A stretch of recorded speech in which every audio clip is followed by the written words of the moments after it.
అదే RTV app వార్తల్ని క్షణాల్లో చదివే అవకాశం ఉంటుంది. ఒక న్యూస్ పేపర్, ఒక టెలివిజన్ ఛానల్ మీ చేతుల్లో ఎప్పుడూ ఉంటాయి. ముఖ్యమంత్రి గారికి, సీఎం రేవంత్ రెడ్డి సార్ గారికి విన్నవించుకుంటున్నాము. గురుకుల అభ్యర్థుల నుండి సార్ ఇది రీఇంబర్స్మెంట్ గొడవ కాదు సార్, ఇది 4000 కుటుంబాల రోదన, వారి యొక్క భవిష్యత్తు, వారి పిల్లల భవిష్యత్తు తరతరాలు గుర్తుండిపోయే విషయం సార్ ఇది. సార్ ఎన్నో సంవత్సరాల నుంచి ప్రిపేర్ అవుతూ ఎన్నో ఆర్థిక పరంగా అయినా ఏదైనా ఇబ్బందులు ఎదుర్కొంటూ స్టడీ హాళ్ళల్లో, హాస్టళ్లలో ఫ్యామిలీని వదిలేసుకుంటూ రాత్రి పగలు కష్టపడి చదివి ఎన్నో ఆశలతో గురుకుల ఎగ్జామ్ రాస్తే డిసెండింగ్ ఆర్డర్లో ఇవ్వకుండా ఇష్టానుసారంగా ఇచ్చేసేసరికి చాలామందికి మాకు అన్యాయం జరుగుతుంది సార్. మేము గత ప్రభుత్వంలో ఎప్పుడూ కూడా ఊహించలేము సార్. ఆ ప్రభుత్వాన్ని అందుకే పారదోయాలని చాలా కష్టపడ్డాము. పార్టీలకు అతీతంగా గ్రామ స్థాయిలలో చాలామందిని మోటివేషన్ చేసినాము. మనకు ఫ్రీగా ఇచ్చి మనని దద్దమ్మలని చేస్తారు, ఫ్రీ అబ్దురాబాయ్. మన ఇంట్లో ఒక్క జాబ్ ఉంటే 2-3 తరాలకు సరిపోయేంత ప్రతిదీ మనకు సమకూరుస్తారు, ప్రతిదీ ఉంటుంది. అందుకని మనం ప్రభుత్వాన్ని చేంజ్ చేసి రేవంత్ రెడ్డి సార్ని గెలిపించుకుందామని అన్ని విధాలా మేము కూడా కష్టపడ్డాం సార్. మీకు కూడా తెలుసు, నిరుద్యోగులమే మీ వెనుక ఉండి వెన్నంటుండి మన పార్టీకి ఎంతో చేసినాం అన్న విషయం మీకు కూడా తెలుసు. మా బాధ ఏంటంటే మీరు రీఇన్వెస్ట్మెంట్ ఇవ్వకుండా డైరెక్ట్ డిసెండింగ్ ఆర్డర్లో ఇచ్చినా బాగుంటుండే. సరే, అది జరిగిపోయిన దాని గురించి కాదు, కానీ మాకు అందరికీ, మా 4000 కుటుంబాలకు మిమ్మల్ని నమ్ముకున్నందుకు మాకు ఖచ్చితంగా భరోసా ఇస్తూ రీఇన్వెస్ట్మెంట్ ఆర్డర్లో మమ్మల్ని ఫిలప్ చేయాలని కోరుకుంటున్నాం. 2017-18 గురుకుల నియామకాల్లో కూడా రిలీంక్విష్మెంట్ ఇచ్చారు. మరి 2023-24 ఈ టైంలో కూడా రిలీంక్విష్మెంట్ ఇవ్వచ్చు కదా. ముఖ్యంగా మేము అడిగేది ఏంటంటే, మీరు నోటిఫికేషన్లో ఇచ్చినట్టుగా అన్ని పోస్టులను డిఎల్, జేఎల్, పీజీటీ, టీజీటీ ఇదే క్రమంలో అన్ని పోస్టులను భర్తీ చేయడం వల్ల అందరికీ న్యాయం జరుగుతుండే. మీరు అప్పుడు రూల్స్ చెప్పినప్పుడు ఏమన్నారంటే, గురుకుల ట్రైబ్ చైర్మన్ గారు మల్లయ్య భట్ గారు, మేము అన్నీ కూడా పారదర్శకంగా అవరోహణ క్రమాలు నింపుతామని చెప్పి అన్నారు. మరి అలా నింపలేదే. ఆల్ ఆఫ్ ఎ సడన్ అన్నీ ఒకసారి పీజీటీ ఇచ్చి, తర్వాత మళ్ళీ నెక్స్ట్ జేఎల్డిఎల్ ఇచ్చి, నెక్స్ట్ టీజీటీ ఇవ్వడం వల్ల ఒక్కొక్కరికి 3-4 పోస్టులు వచ్చినాయి. మరి వాళ్ళు 4 పోస్టులు అయితే చేయలేరు జాబు అనుకున్నప్పుడు, వాళ్ళు ఒక్కటే పోస్ట్ ఇచ్చి మిగతా పోస్టులు ఖాళీ వేకెన్సీస్ ఉంటాయి కదా, ఆ వేకెన్సీస్ ఫిల్ చేయాల్సిందే మీరు.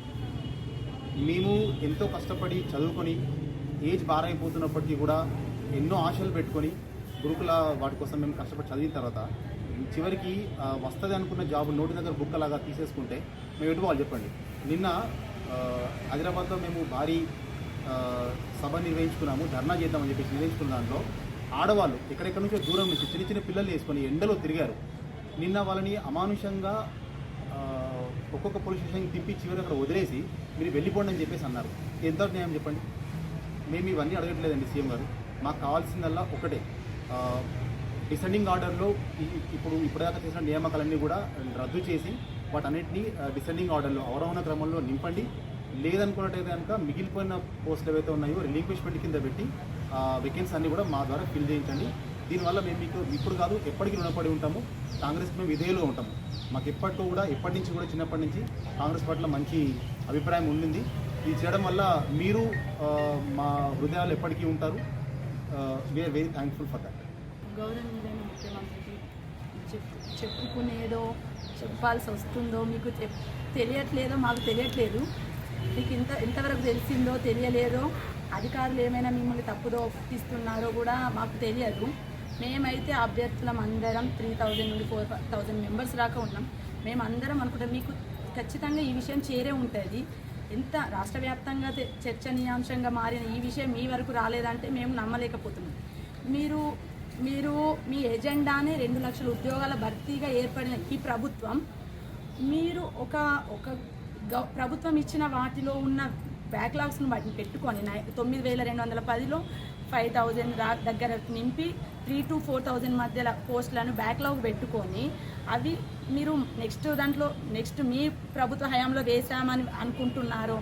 మరి లేకపోతే మనకు ఒక గుర్తింపు అనేది ఉండాలి కదా, ఎవరో చెప్పిన దానికి మనం ఇస్తే ఏముంటుంది అని మాత్రం మీరు అసలు అనుకోవద్దు సీఎం గారు.